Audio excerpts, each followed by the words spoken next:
মনোবীক্ষণ polyclinic, চিকিৎসার জগতে এক দশক। এখন এখানে সব বিষয়ে ডাক্তারবাবু একসাথে তলায়। ফোন করুন 7477799515 এই নম্বরে।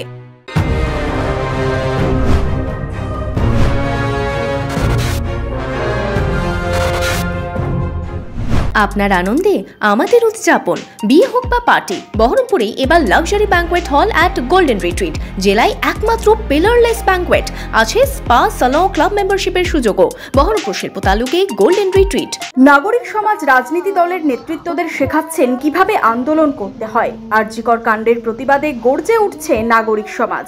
তাদের ডাকে সাড়া দিয়ে অনেক রাজনৈতিক দলের সদস্যরাও তাদের সাথে আন্দোলনে নামছেন।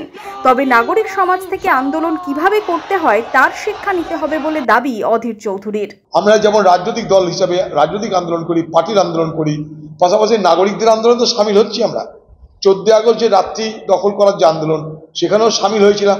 সেখানে যারা সামিল হয়েছিল তারা বিজেপি করে না, তৃণমূল করে না, সিপিএম করে না, মুসলিম লীগ করে না, কংগ্রেস করে, আমরা দেখতে যাইনি। সেখানে বাংলার মা বোনেদের আহ্বান ছিল, শত পবিত্র হয়ে সেখানটায় গেছিলাম। যদি প্রকৃত নাগরিকরা, বাংলার মা বোনেরা আজকে যারা আন্দোলন করছে তাদের আন্দোলনকে সমর্থন করছি আমরা। কারণ আজকে বাংলার নাগরিক সমাজ, বাংলার রাজনৈতিক দলের নেতৃত্বকে তারা বলছে আন্দোলন কী করে করতে হয়। তারা বলছে যে বিনা পয়সায়, বিনা বিরিয়ানির প্যাকেটে, বিনা চাকরির লোভে, বিনা ঘর দেওয়ার লোভেও আন্দোলন করা যায়। এ বাংলায় আমাদের ঘরের মা বোনেরা এবং বাংলার নাগরিক সমাজ আজকে প্রত্যেকটা রাজনৈতিক দলকে সেই শিক্ষা দিল।